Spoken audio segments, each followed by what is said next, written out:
My name is Corinne Vella, and I'm the sister of Daphne Caruana Galizia. So I just wondered if we could talk a little bit about Daphne, the person. I just wondered if you could just tell me what your first memories of Daphne are. I'm always troubled by that question because we were only a year apart. We shared a bedroom when we were children, so it's hard to pinpoint the first memory. But I would say an enduring memory I have of her is how much she loved reading, and later on how much she loved writing. That's something she used to do a lot of, even when we were children. She used to write stories when we were children. I remember that. You know, the sort of stories children read, she would try to write herself. Do you think, did you always think maybe she was going to be a writer when she was younger? Being a writer wasn't something that sort of existed in our environment when we were children. Yes, books, we had newspapers, but you know, becoming a writer, we didn't know any writers when we were children. We just knew people wrote books, but there was nobody in our immediate environment who was a writer. But I think that idea grew for her as we got older, and you know, you start to think about what you really want to do. And when we left school, she did want to get into writing, and that's what she did in one of her first jobs. So I know it's probably hard to talk about it, but what do you particularly miss doing with Daphne? But talking about what's going on, essentially. I mean, like many other people, I used to read her blog, but obviously I apart from reading her blog, I used to talk to her as well. So very often I find that, you know, something's happening, and I sort of instinctively think, you know, let me send this to Daphne, and of course I can't. That still happens very often. You know, there's a sort of thing where I would know that she's the person to tell about something in particular, you know, something happening in the news, something somebody said, you know, sort of funny way of looking at things. But of course, you know, I can't do that. And I mean, do you think, I mean, obviously Daphne was the target of lots of legal action when she was alive, and you know, so many countless lawsuits against her to try and stop her from telling her stories. I mean, how do you think she was affected by that, and how did she manage to cope with all of that pressure on her? But the ugly thing about those lawsuits is that they didn't just pursue her when she was alive, they're also pursuing her now that she's dead. A lot of the libel cases are still active. And when the cases are being heard, it's Daphne herself who's summoned. You know, the court actually calls out her name, and then somebody from her family has to respond. The court cases, the libel cases in particular against her, they were a form of harassment, and she recognized them for what they were.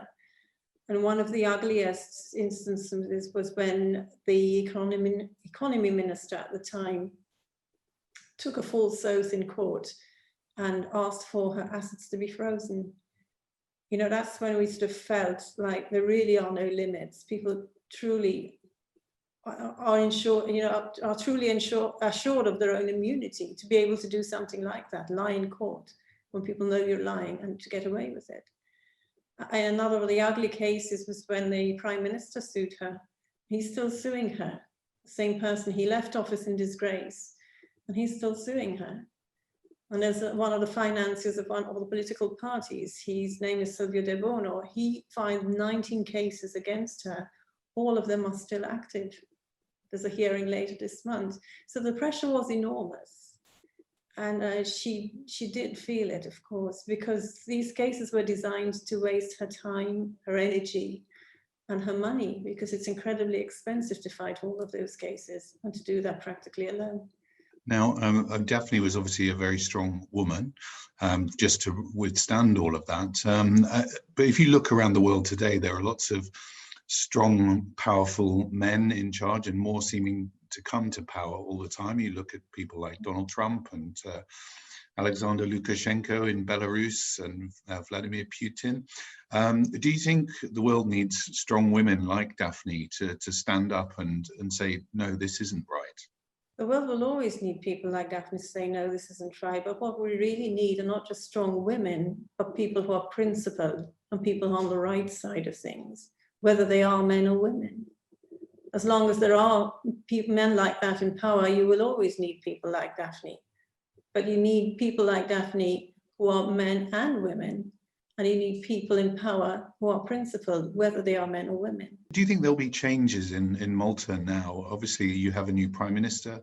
Do you think that's a change for the good, or is it really just the same as it always was in Malta?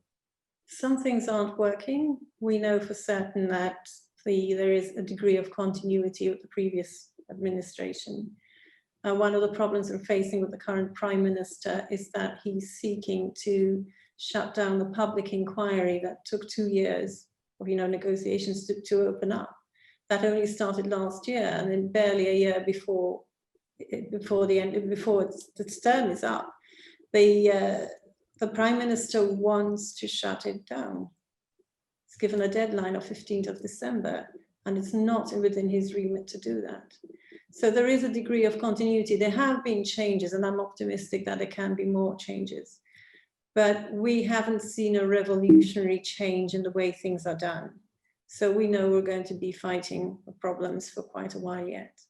And do you think justice will be done for Daphne in the long run? I know you said there that things are being closed down, but do you think, her killers will face justice, and those responsible will be brought to justice? Some criminal proceedings are on the way. We're in this for the long haul. Criminal proceedings are on the way. We don't know how things are going to evolve. At every stage of the process, we know there are going to be problems, and we know we're going to have to fight those problems. But we're not giving up.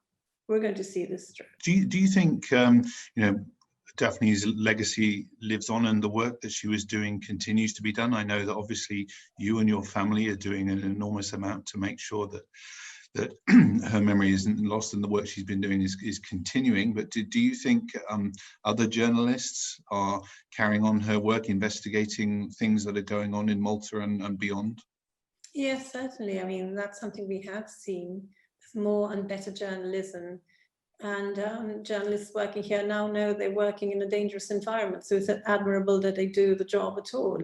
So yes, we are seeing more of it. We're not there yet, of course, because the place has to be made safer for journalists. But yes, Daphne's work is continuing through work of journalists here and elsewhere.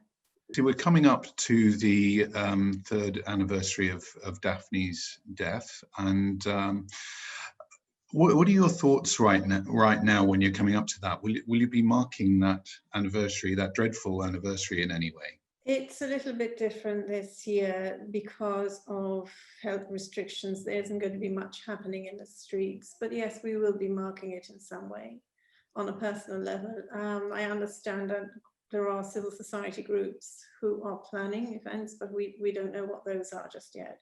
But yes, there will be stuff happening. 3 years can't go by without anybody noticing. So yes, it will be commemorated. And what can people, in other parts of the world do to remember Daphne on this anniversary?